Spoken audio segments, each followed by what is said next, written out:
So here's Esther, and we're going to just, again, touch and find out where her markers are.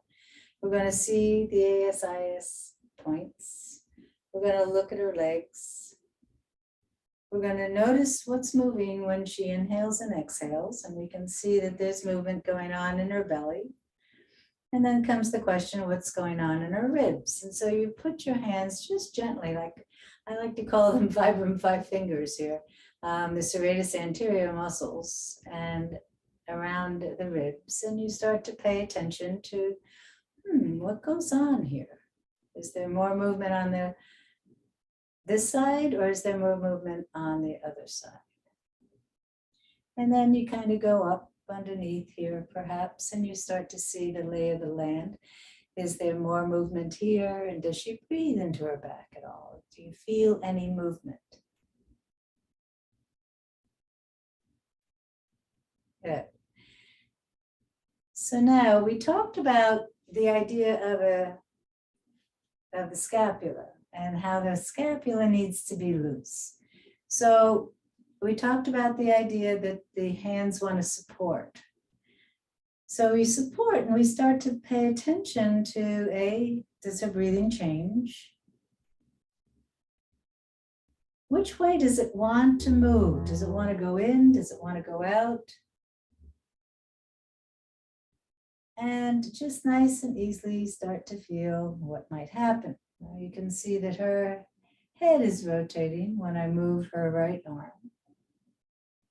And then I start to see, could her hands come onto her belly so that her hands can record a little bit more about what's moving when she inhales and what moves when she exhales. And then I might decide to come with my backs of my hands and start to think, okay, these ribs are a little tight, so therefore I'm going to support them. So the idea is that if something is being held, we support it. We let the nervous system say, okay, we don't need to work so hard, somebody else is working for us. And ultimately they begin to let go. And I did that on this side, mainly because I felt this side is a little shorter. And somehow it's bringing back her head. Now this side felt like the ribs might have been a little bit more open. So I'm there coming down to the floating ribs, the false ribs, these lower ribs, and I'm supporting them there, and she's giving me a nice breath response. And I'm breathing too. And then the idea is to start to think, okay, she's got these 12 ribs. Do they open when she inhales?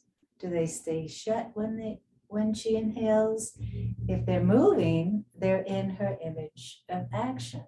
If they're not moving, the chances are she doesn't even remember she has them, or that they could move.